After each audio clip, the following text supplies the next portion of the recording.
Hey guys, Coach Sharp back here. We're picking back up in our Algebra 1 EOC packets. We are in the functions domain, the 7th page in the functions domain, page 37 overall in the entire packet. Again, we didn't number them, but that's kind of how we had it on the schedule that I know I never sent out. I do apologize for that. We're just jumping back in, so I don't know how many pages I'm going to cover. I actually got a couple problems in and got a phone call and cut the video off, so there's already work written for a little bit. But I'm just going to go and probably try to do about 4 pages or so, but don't want to make the video too long, so we'll see. All right, so key ideas. Again, we're talking about functions. It's represented by f of x or g of x or h of x or whatever. It can be represented algebraically, which again just means is kind of looking like an equation. Graphically, there's the graph of that. Numerically in tables, so if you plug in x, what would you get? Which would be y, or the value of your function for that value of x. Again, that's what that means. Or verbally, as you see there. All right, so this first problem, use the graph to answer the question. Which function is shown in the graph? So first thing I always look for is, we know about slope-intercept form, y equals mx plus b. B is our y-intercept. Again, our y-intercept is a coordinate has a x value of 0 because I have not moved left or right. I'm going straight up and down the y-axis and then whatever our y value is, right? So if I plug in 0 for x, 0 times n is 0 plus b, so that's what our y-intercept is. Same thing with the quadratics. So if I plug in 0 here, 0 squared is 0. I plug in 0 here, negative 3 times 0 is 0. So 0, 0, and then just negative 10 is left over. Same with the rest of them, right? So if we can find our y-intercept, that should at least help us with the start of the problem, right? If I look, it crosses right here. It doesn't cross exactly. I already put the point, but it's supposed to cross at negative 10. Okay, if you look, these count by negative 4. But in between, so in between 0, negative 4, negative 8, there's a line. So that's a 2, right? So this is 0, negative 2, negative 4, negative 6, negative 8. That's negative 10. So that's our y-intercept. So that already takes us down to A and B. So again, if you're just looking at it in terms of looking at the graph, so I did about factoring. So what two things can I multiply to get negative 10 to add up to negative 3, 2 and negative 5. And then positive 3 still gives me negative 10, 5 times negative 2, and 5 minus 2 is positive 3. So I factored those. But again, if we're focused on the graph, what are the x-intercepts? Negative 2, positive 5, right? So again, the idea about the x-intercept is whatever my x value I plug in is, I should get a y value of 0. So that's what I did with the negative 2. I took the negative 2, plugged it in here, okay? So negative 2 squared minus 3 times negative 2 minus 10. Negative 2 squared is 4, because again, it's negative 2 times negative 2. Negative times negative is a positive. Negative 3 times negative 2 is positive 6. Minus 10, 4 plus 6 minus 10 is 0. If that had not come out to 0, that wouldn't have been correct, and we would need to try to plug in the second one. If you want to verify 5 just to be sure, we'll say 5 squared minus 3 times 5. I didn't do this earlier, obviously. Minus 10. 5 squared, that's supposed to be parentheses, 25. Negative 3 times 5 minus 15. Minus 10, all that cancels out to give me 0, so it is indeed A. All right, next problem. So we got a function representing a ball shot or hit into the air, thrown into the air, something like that. All right, so that's one function. This is a table representing a second function. Okay, but instead of actually having the function, we just have the table like we looked at on that side. So at 0 seconds, the ball's not been thrown yet. It is at 4 feet, so it's starting 4 feet off the ground. So again, imagine you're just, you're holding it in your hand 4 feet off the ground, right? And you throw it into the air. So 1 second, it's at 36 feet. 2 seconds, it's at 36 feet. 3 seconds, it's back to 4 feet. So again, what that basically tells me is you threw it up in the air It was up and it's in the air 3 seconds, and then you catch it right back where you threw it from, right? So if we look, there's 0 seconds, there's 3 seconds. 1 second, 2 seconds. Again, if you think about it, you throw something in the air, it's not going to freeze 36 feet in the air for 1 second, right? It's going to go up past 36 and then come back down to 36. So you kind of think about it like that. It's not necessarily relevant to the problems y'all see, but again, just, y'all know how flights of things work. When obviously freeze at 36 feet for a second. All right, which statement best compares the length of time each ball is in the air?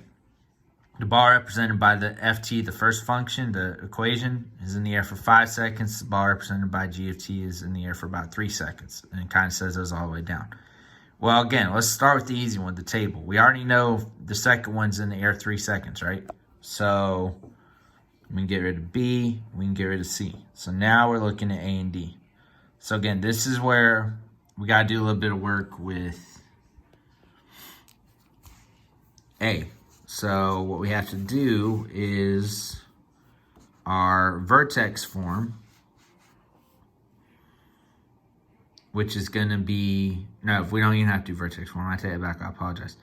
We got to set our function equal to 0, okay? Because it's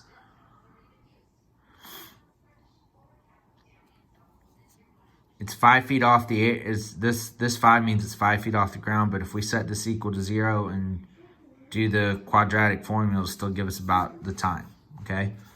So if we set it equal to 0, okay,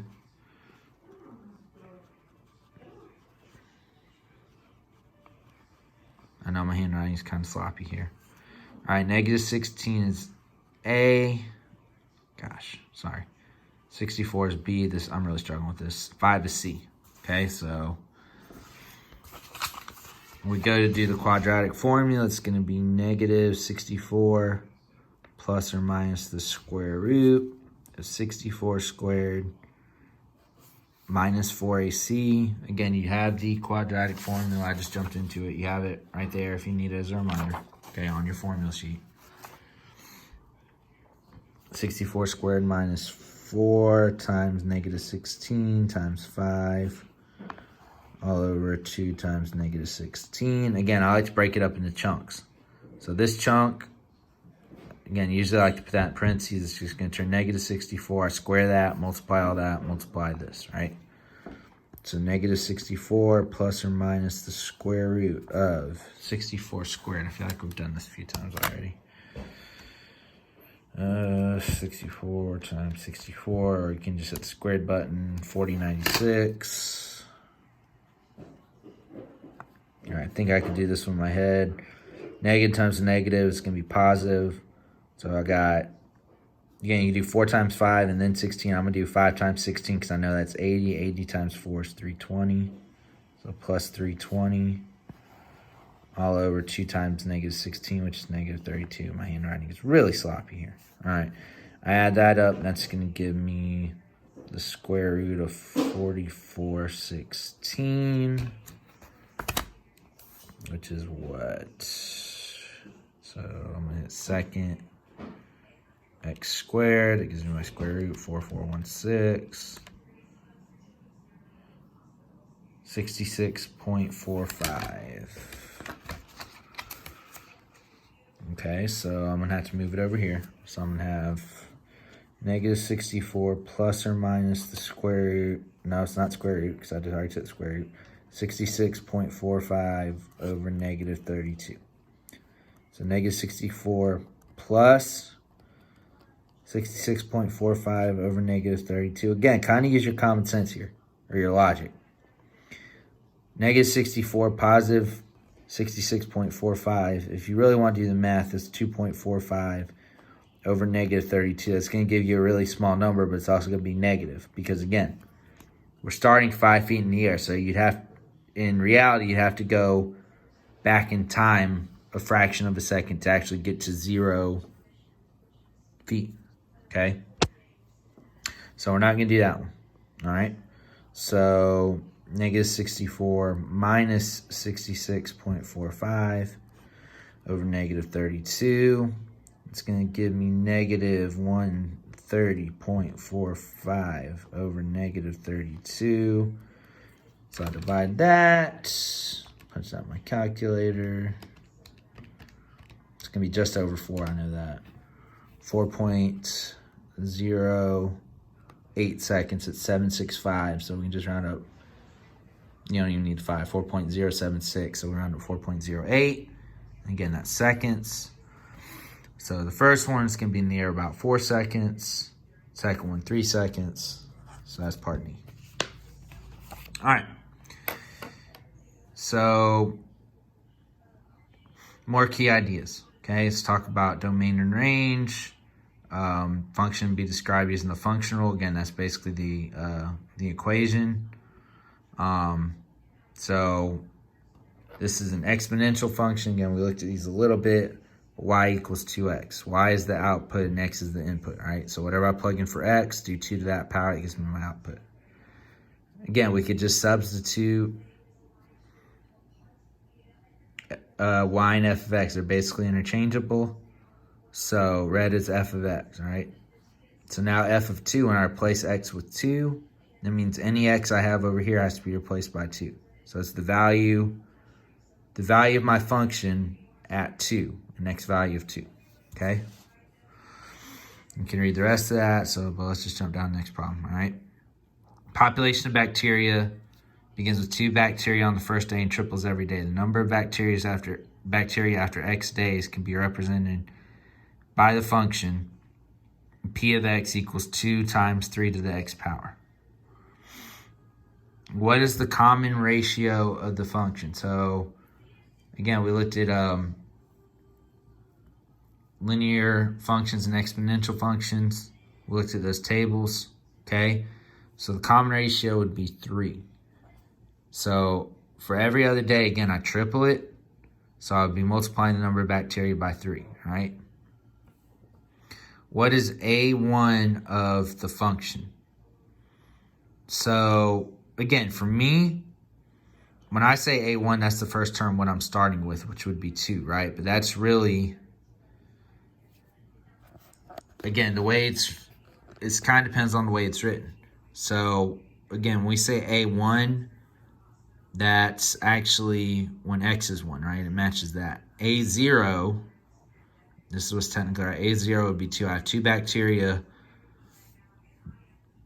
at the beginning of the first day. After the first day, all right, I have 2 times 3 to the first power. Of course, 3 to the first power is 3, so 2 times 3, which is 6, okay? Write a recursive formula for the growth. Okay, so again, the recursive formulas, they actually have something about it on your formula sheet. All the recursive formula means is that it is based on the previous term. Okay, so for us, our current term, we actually take our ratio, 3 times a of n minus 1. So whatever the previous term is that's represented by this, okay, the minus 1 should be down here. I don't want it to look like that. So that's subscript. So whatever the previous term is represented by a of n minus 1, we multiply that by 3 to get our current term, okay? What's the bacteria population after 10 days? Well, we can go back to this one, just plug in 10, right? So I'll move it over here. 2 times 3 to the 10th power. Again, you can punch that in a calculator like that. 2, I'm going to do parentheses 3. We got to use this. There goes my fingers on it. This caret button is what represents our exponent. To the 10th power, close parentheses, equals 118,098. There we go. All right. Consider the first 6 terms of the sequence. I think we actually had this one in the equations section, if I do remember right. Let me try to find it without putting down my phone. Not the expressions domain, the equations domain. I can't get my paper returned.